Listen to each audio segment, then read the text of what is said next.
the effects. Now, first I want to point out, I am not going to be doing this for all my live action movies. I'm only doing it for this one because the effects are what made it so popular. With that said, yeah, the effects are kind of dated. They haven't aged well. Like at the end, did you really think that looked like Neo was flying up into the sky? No, I don't really think so. But that's not to say that there aren't some effects that don't work. That do work. There are some. Like the scene where the helicopter is crashing into that building. That was a beautiful effect. And it still holds up really well. It really looks like that helicopter is crashing into that building. And the effects they used with the building using it like water, that was very creative. And the mirror scene, again, I had to bring that one up. I love that scene. It's my favorite scene out of the whole movie because it was just so wonderfully shot. There's no one's really talking during it, so it's this pretty cool silent moment. And I just really enjoy that scene. That mirror looks so cool. It really looks like that mirror is starting to take over his body. It looks awesome. And also the robots are still pretty cool. I mean, they don't look like most robots that we see. At least back then they don't.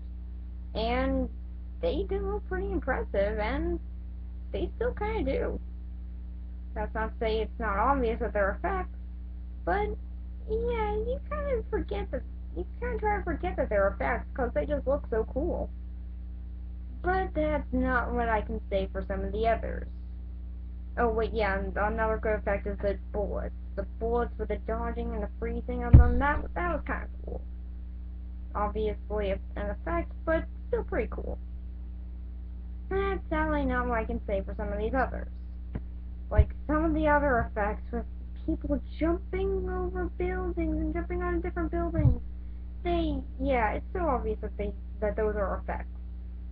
But if they to other people, they can bring them into the illusion that people can be brought into this illusion, and we'll tend to try to ignore the fact that they're effects, and so obviously effects.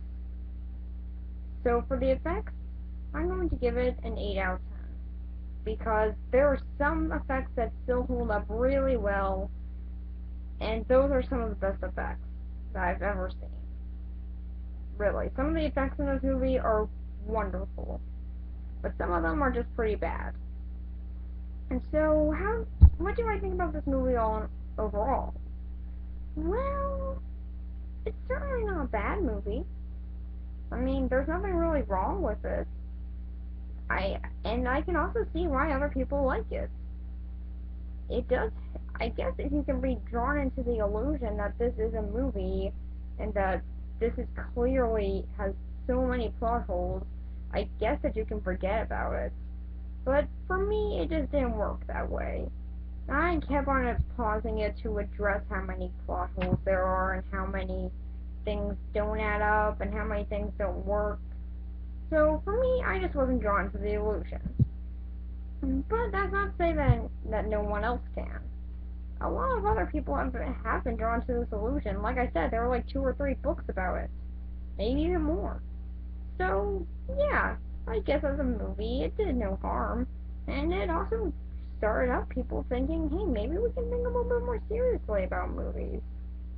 Which, I gotta admit, that's a really good thing for this movie to have brought. Nothing bad came from it. Only good things actually came from it.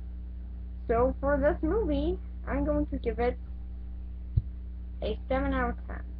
Because I don't enjoy it, but that's not to say I don't see why other people can.